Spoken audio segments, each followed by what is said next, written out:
мин плитамыз иіліп кетпеу үшін. Біз тек қана кровляны күттік. Біз бұны басында целый бір листті кесіп қоймақшы болдық. Барынша бюджетный деп, сапасында, бағасында төменге қатты түспеу керек. Сол жағын ескеру керек. Өйткені құрылыс кезінде ол көпшіліктің басында болатын жағдай негізі, көп қайталанады.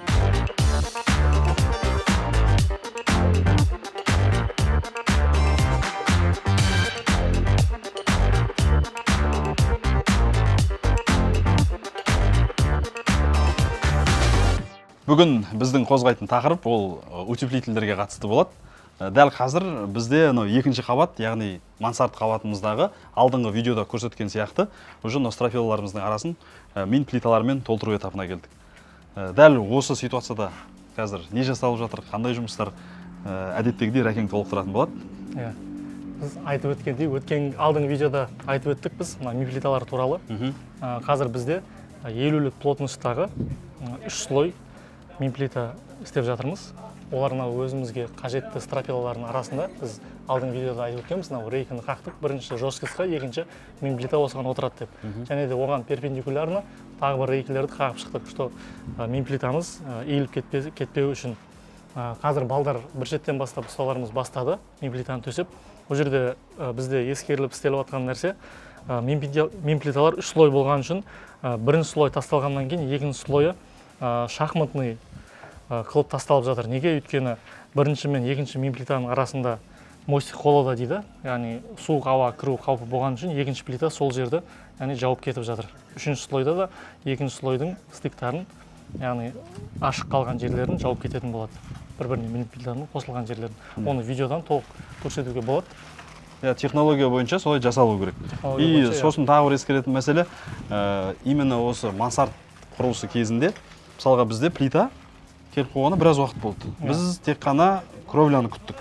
Өйткені плитаны төсеп болғаннан кейін, дәл қазір бізде уже күз сентябрь айы болғаннан кейін ауа райы кішкене құбылмалы.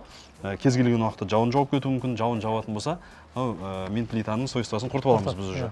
Сол себепті кровля участокке түскеннен кейін барып бастадық біз құрылыста. Жалпы солай кеңес бергеніміз дұрыс болады ғой? Иә. Черепица профнастиліміз бізге келді. Оны біз 0,45 қалыңдықтағы H35 өзінің размері, яғни маркировкасы бар профнастилдің. Российский, былайша айтқан кезде, производитель, яғни біз бұл жерге тағы бір қоса кететін нәрсе айтып, бізде пролет 14 метр. Біз бұны басында целый бір листті кесіп қоймақшы болдық, бірақ бізге жоғарға шығару сондай бір қиындықтар тудырған үшін біз ортасынан бір бөліп 7,5 метрден 2 лист дайындаттық. Және бізде стык, получается, бір-ақ жерде түсетін болады. Егер сіздердің жағдайда бір листті целый тастау мүмкіндігі болатын болса, мысалға кейбір крышалар болуы мүмкін, 9 метр, 10 метр деген сияқты егер целый лист тастау мүмкіндігі болса, қазір өзі арнайы цехтар бар, соларды сіз айтқан размерде дайын қылып кесіп береді. Максимальный размер? Максимальный размер 16 метрге дейін кесіп береді. 16 метрге дейін. Целый ғой, алып кетіп. Бірақ оның да жаңағыдей үлкен бір ангарларға под заказ үлкен метражда істеу мүмкін. Ол енді біздің жаңағыдей жеке құрылыстарда, жеке нысандарда қолданбаған үшін оған қатты яғни сұраныс тудырмайды. Оны енді үлкен бір ангарларды, болмаса бір үлкен складтарды салатын кезде өздері под заказ, одан да ұзындықтағы жаңағыдай профлистерімізді алдырып істетіп жатады. Негізі мансард болған жағдайда мягкий кровля қолданылады, технология бойынша, именно шумоподавляющий материал ретінде. Енді біздің ситуацияда біз кәдімгі металдан жасалған, листтен жасалған арнайы қолданып жатырмыз. Бұл бізде тапсырыс берушімен бірге ақылдасып шешкен дүние болып тұр, келісілген дүние болып тұр. Енді бұл жерде вариант көп. Металлочерепица, болмаса фальцевый кровля деген сияқты дизайнға, сұлулығына байланысты ол енді архитекторлармен параллельно ақылдасып отырып шешілетін дүние. Мысалға, проектіде көрсетілген металлочерепица болатын болса, при строительстве бастысы общий форма өзгермесе, қалғаны кішкене импровизация жасауға болады. Өйткені құрылыстың басталған кезіндегімен уже кровляға келген кезде кез келген адамда материалдық жағынан уже кішкене разница береді. Бастапқы ойланған дүниелері дұрыс болмай, материалды сәл ауыстыру болатын кездер болады. Сол кезде дұрыс материал таңдалса болды бастысы. Барынша бюджетный деп, сапасында, бағасында төменге қатты түспеу керек. Сол жағын ескеру керек. Өйткені құрылыс кезінде ол көпшіліктің басында болатын жағдай негізі, көп қайталанатын. дұрыс айтасыз. Жаңағыдегі мансард бойынша біз тағы да бір толықтырып өтсек, өткенде айттық қой, пирог болады бізде деп. Сол пирогта қазір қандай болатынын мына жерде бір көрсетіп кетсек болады. Бізде қазірдің көріп тұрсыздар, бір шеттен бастап тастап келе жатыр. Және де решеткалардың орны, бізде яғни рейкілердің орны 5 сантиметр ашық қалды. Біз оны ертең крышаны толық жауып біткеннен кейін 5-тік қалыңдықтағы пеноплекспен монтажный клейге, пена клейге отырғызып шығатын боламыз. Сразу көрсетейік та. Сол жерге өтіп сразу бірден көрсетіп өте салайық. Иә, мынау, бой жететін жерден көрсетейік. Мына жерге біз отырғызатын боламыз. Яғни 5-тік толщинадағы, қалыңдықтағы пеноплексімізді. Бұның астынан параизоляционный материал жүретін болады бізде. Одан кейін жаңағыдай айтқанымыздай пеноплекс 3 слой, яғни 15 сантиметр елулік плотностағы мемплита. Одан кейін барып гидроизоляция, өзі специальный гидроизоляционный мембрана бар, пленка. Соны тастаймыз. Оны да қазір ашып көрсетсек болады объектіміздің басында ғой. Оны да қазір көрсетеміз. Гидроизоляциядан кейін мынау бізде түскен стропиламыздың үстінен контур решетка қағылатын болады. Контур решеткадан кейін барып обрешетканы қағамыз. Сол обрешеткаге біз өзіміздің профнастилімізді отырғызамыз. Обрешетканың арасы 40 сантиметрден осыдан осыға дейін алатын боламыз. Ол біздің профнастилімізге жеткілікті. Как раз түсіріп ашты ма? Кетіп жатыр, сап жатыр қазір. Плотно отырып жатыр, әдемі мінекей. Тура осылай үш рет қайталанады. Бұл енді самый ювелирный жұмыстардың біреуі ғой, негізі жауапкершілігі көп, себебі бір бұрышы дұрыс қойылмай, болмаса бір сынып кететін болса, уже өзінің жұмыс істеу, барынша жұмыс істеу мүмкіндігін жоғалтатын болады. Сол себепті бұл жерде каждый момент жұмыс кетіп жатыр. Жаңа айттық қой, мына стык мына жерде қалғанмен, бізде келесі слойда, келесі қабатта тура осы жаңағыдегі стыктың үстінен плитамыз былай түсетін болады. Үстінен түседі, яғни сол кезде мына жеріміз біздің жабылатын болады. Жаңағы пеноплекске қатысты рәке параизоляцияның алдында қойылатын. Параизоляция, параизоляцияның алдында қойылады. Пеноплекске жаңа айттық, 5 сантиметр толщинада қалыңдықта. Осыны былайша айтқанда ячейка болып тұр ғой бізде. Сол ячейкалерге отырғызатын боламыз. Орнына, мына жақтан қолданып жатқан мемплитамызды көрсек болады. Оның да характеристикасы бар. Егер камера ала алатын болса, оны да көрсетуге болады. Базальтовый деп мына бізде мына жерде плотность жазылған 50 кг на метр. Біздің мынау үйдің күн беткей дуалындағы күн көбірек түседі ау деген дуалға біз қосымша утеплитель беріп жатырмыз. Бұл бізде кровляға, мансардқа қолданылып жатқан мин плитадан толщинасының разницасы бізде кровляға қолданылып жатқан жоқ плотность, толщина бірдей, плотность мынау 100-дік, ол 50-лік.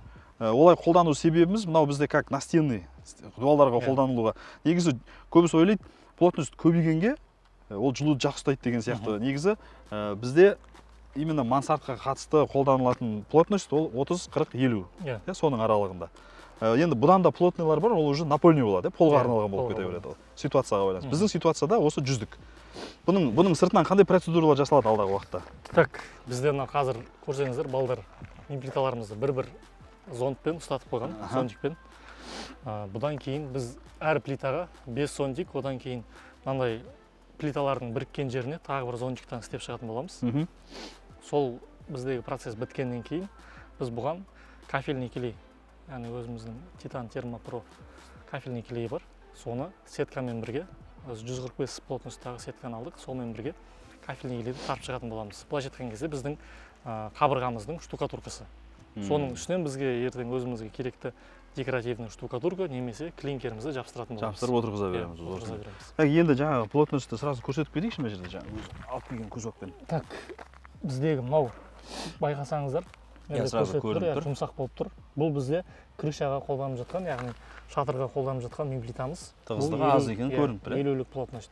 Мынау біздегі қабырғаға қолданып жатқан мемплитамыз міне. Қолмен қысқан кезде уже қолға қатты екен білініп тұр. Аллергиясы бар адамдар алыс жүреді бұндайдан.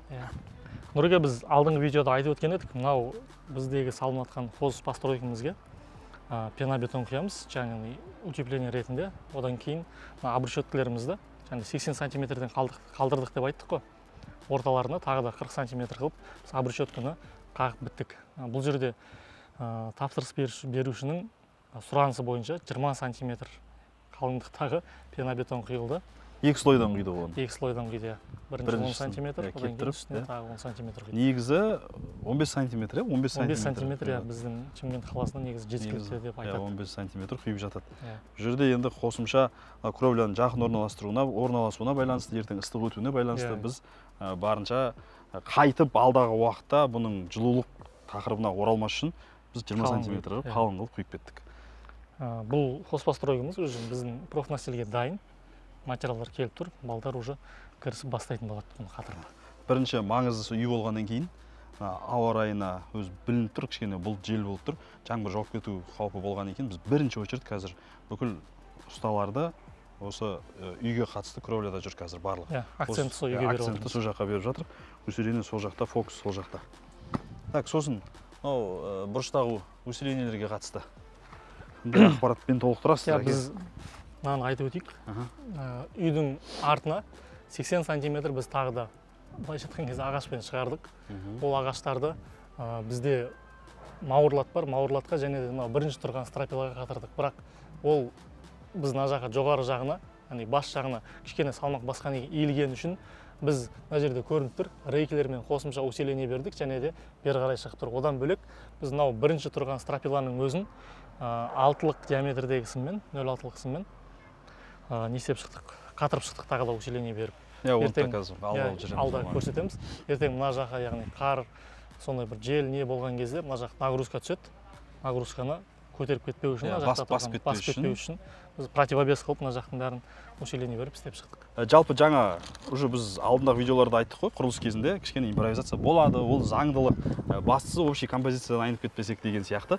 Бізде мысалға жаңа Ракең айтып кеткен қосымша усиление деп жатыр ғой, бізде 80 шықты дедік, 80 сантиметр шыққан жерімізде дизайн бойынша полный аликабон, яғни композитный панельмен парапет болып осы бетке шейін кету керек еді. Бұл бет бізде алдыңғы фасадный жақтан кірген кісілер үшін де боковой жақтан да көрінбеген екен, қосымша шығын болуына байланысты біз ол именно сол арт жақтағы парапетті алып тастадық. Ол алдағы уақытта тағы да толықтыратын боламыз, көрсетеміз. Тағы бір өзгерістің біреуі бізде мына жерде спальныйден, детский спальныйден сыртқа шығатын террасаға үлкен витражный терезе еді. Біздегі күннің осы жақтан түсуіне байланысты, одан кейін қосымша енді бұл жерде мынау есіктен кейін қазір талқылану барысында террасамыздың размері үлкені, террасаның размерін кішірейтуіміз мүмкін. И қосымша подоконник пайда болғаннан кейін іште бір сабақ оқитын орынды қосуға болатындай мүмкіндік пайда болды. Сол сияқты осындай кішігірім өзгерістер болып жатады. Әрине ол проектіні өзіміз сызғаннан кейін, құрылыстың басында өзіміз жүргеннен кейін бұның барлығы бірге талқыланып, нүктесі қойылып, осылай жасалады. Ол бүйтіп құрылыстың басында бір ағайын келіп, туыс келіп, досың келіп, мына жерді бүйте салмадың ба, мен кезінде осылай жасағам деген сияқты құр біреудің сөзіне еріп, проектін толық өзгертіп жіберуге болмайды. Оның барлығын өздеріңіз проектісін сыздырған архитекторлармен ақылдасып, келісіліп жасаған дұрыс болады. Сіз күткен дүние басқаша болып шығуы мүмкін. Ондай біздің практикада көп болып тұрады. Сол себепті ондай қателік жасамаңыздар. Сосын тағы бір қосып кететін мәселе. Біз анау ағаштарды таңдау кезінде желательно базарға барған кезде өзіңіздермен бірге рулетка алып алу керек. Өйткені бізде көп жағдайда 15-ке 5 деп мысалға өзімізге керекті стропил айтылатын болса, ол по факту ондай размер шықпайды. 14,5-ға 4,5, даже 4-те 3 деген сияқты 14-ке 4 сондай размерге дейін кетіп қалуы мүмкін. Және де рейкілерді таңдау барысында да мысалға айтады, 10-ға 3 дейсің, негізінде 9-ға 2,5 келеді деген сияқты. Оның бәрі біріншіден біздегі және нагрузканы көтеруіне әсер етеді, екіншіден сіз 15-ке 5-ің ақшасын төлеп жатсыз, бірақ по факту басқа размердегі ағаштарды алып жатсыз. Әр нәрседен сол егер кеміте беретін болсаңыз, ол кезде сізге былайша айтқан кезде қалтаңызға қосымша шығын болады. Сол үшін алып жатқан материалды жаңағыдай тексеріп, қарап алсаңыз да көз жеткізіп алу керек. Қосымша қалтаға қосымша шығыннан бөлек, ол кезде уже біздегі үйдің расчетына жаңа нагрузкасын бәрін есептеп шыққан кездегі дүниеден уже біз кемітіп тұрмыз. Жаңағындай арматураға да қатысты тура сөйтіп 14-тік арматура тасталсын деген жерге 8-тік қойып кетіп жатса, ол уже алдағы уақытта конструкцияға әсер етеді. Тура сол сияқты. Енді бұл қосымша ақпарат қой біздің сіздерге беріліп жатқан, ол ешқандай қиындығы жоқ. Рулетка деген бір үлкен көлік жүк машинасымен алып жүретін нәрсе емес. Қалтаңа саласың, барасың, қосымша бір-екеуін өлшеп көз жеткізіп аласың да, көзің жеткен соң болды, қалғанын артып қарай жұмыс істей беруге болады. Енді бірақ көпшілік жерде тапсырыс берушілердің базарға баруға уақыты болмайды. Оны көпшілік кісілер біледі. И ол моментті солай пайдаланып жатады. Ескеріп.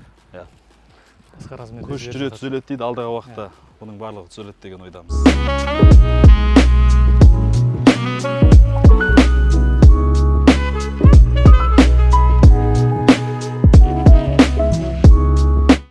Біздің жаңағы кровляға қатысты айтқан ақпараттарымыз іс жүзінде қазір уже мына жартысын қойып біттік. Дәл қазір екінші жартысының рейкілері қағылып жатыр. Рәке, жаңағы алдындағы біз ауызша түсіндіріп өттік қой. Соны дәл қазір осы нысанның басында тұрып бір көрсетіп жіберейікші. Полный көрсетіп өтейік. Көрсетіп, таныстырып, түсіндіріп деген сияқты. Жайғасып алайық, отырып. Біз қазір Эверест жобамыздың крышасын бітіп жатырмыз. Жартылай біттік. Бұйырса, өткендегі айтқан пирогымыз біз астына 3 слой мемплита тастадық. Одан кейін айтқанымыз мына ветровлагозащитная мембрана.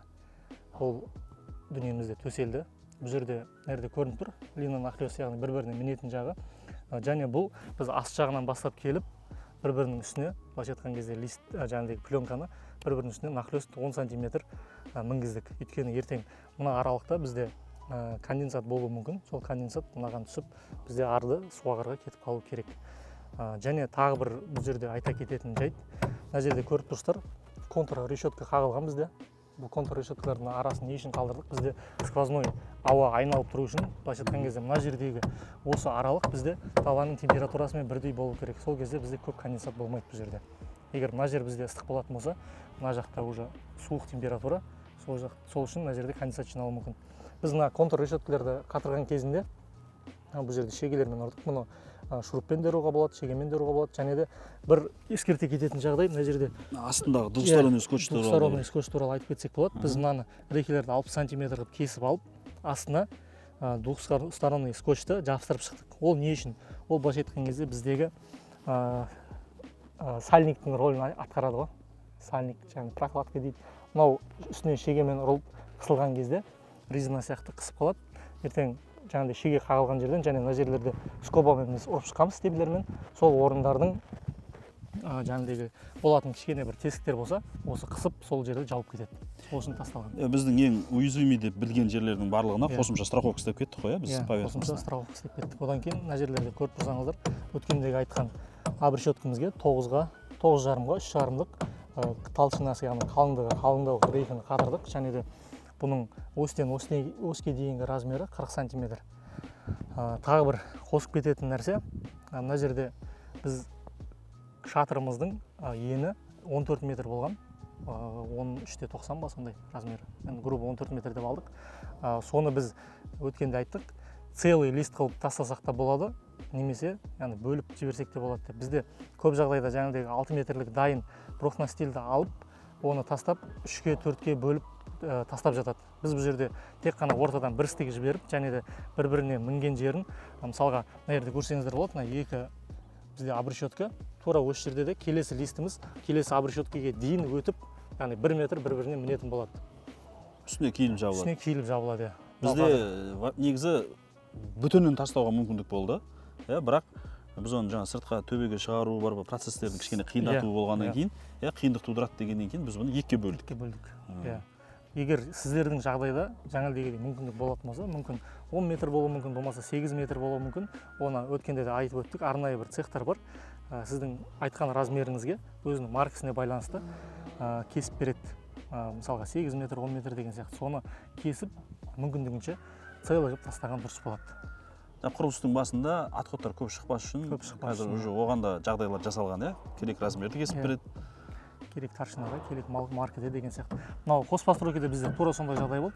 Бізде обычно мысалға 5-те 10-дық дайын қылып кестіріп алдық. Бұл жерде де барып базардан 6 метрлік лист алады, 90 сантиметрді былайша айтқан кезде кусок қылып кесіп тастайды. Және 90 сантиметрді кейбір жағдайда бір-біріне жалғап, сондай бір нәрселерді істеп жатады. Одан да жаңағыдегі 5-те 10 өзіңізге керек размерді цехқа заказ берсеңіз, дайын қылып кесіп береді, әкеледі, балдар дайын қылып қойып кете береді. Волнасының өзінде бір где-то 5-6 түрі бар, волнасының өзінде. Волнасының өзінде. Мысалы, біздегі істеп жатқан профнастиліміз H35, мына жердегі, яғни биіктік 3,5 см, 35 мм. Бұның 53 дегені бар, 65 дегені бар. Ол уже үлкен жаңағыдегідей не дейді, складтарға, бір ангарларға, болмаса производственный цехтарға. цехтарға деген сияқты сондай бір үлкен ғимараттарға қолданады. Ал мынау бізге былайша айтқан кезде өзіміздің қолданып жатқан крышамызға, мынау обрешеткамызге өте жарайтын материал. Және қалыңдығы 0,45. Жоспар бойынша біз бүгін толық кровляға қатысты жұмыстарды біту керекпіз. Себебі мына жерде видеодан білінеді, білінбейтін білмеймін. Мына жерде жөндеп ар жақты кадрлер алатын болсақ, күн кішкене бұлттанып келе жатыр. Ауа райында ертең бізде жаңбыр деп көрсетіп тұр. Сол себепті оның барлығын ескеріп, алдын ала қарап, бізде график бойынша бүгін кровляның мәселесі біту керек толыққанды.